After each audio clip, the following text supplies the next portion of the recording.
Hello, my name is Frank Dimroth. I'm a physicist and I'm working for the Fraunhofer Institute for Solar Energy Systems in Freiburg, Germany. In fact, I was still at school preparing for my graduation in 1990, and it was of course all very engaging and very energetic for all of us. We saw the wall come down, something that we believed was impossible, and about 9 months later, I still remember I was with some friends at the big concert of Pink Floyd in Berlin, where we all celebrated the new freedom of that time. In fact, already as a child in school, we were discussing jet trails and the impact that flying has on the environment. And I was becoming more and more aware that sustainability in the way how we are generating electricity is very important for future generations. I wanted to have an impact on generating technology and creating something new that would serve the society. So from that point of view, I've really realized the kind of job that I always wanted to do.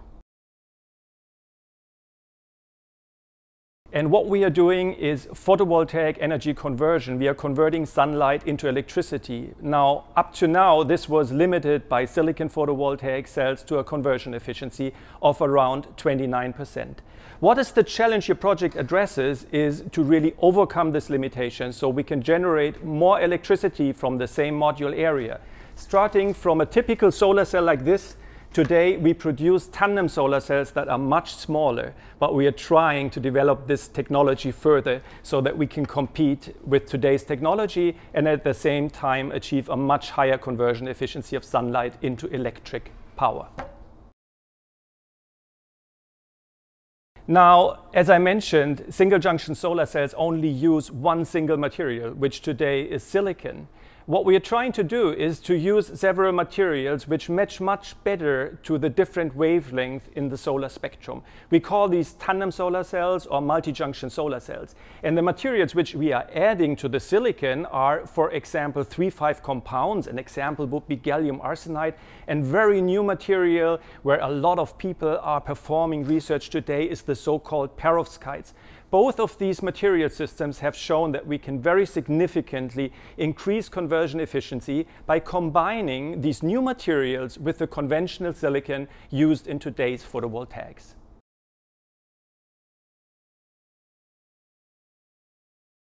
Now, what we believe is that solar energy will be the primary energy technology in the future. We all know that we have to go into a conversion from fossil fuels into renewable energies for establishing a more sustainable society. Now, using photovoltaics to generate a large amount of the world's energy means that we have to fill square kilometers and hundreds of square kilometers with converting land into module areas, into photovoltaic modules. Of course, this consumes huge amount of materials.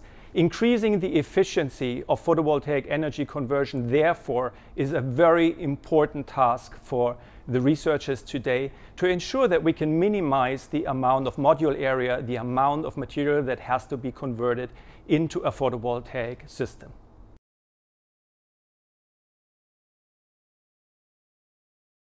Of course, with every new technology we are developing in research, we are still in a very early stage. And there is a lot of challenges which we have to overcome to create a real product that benefits society from the nucleus that we have generated in the laboratory.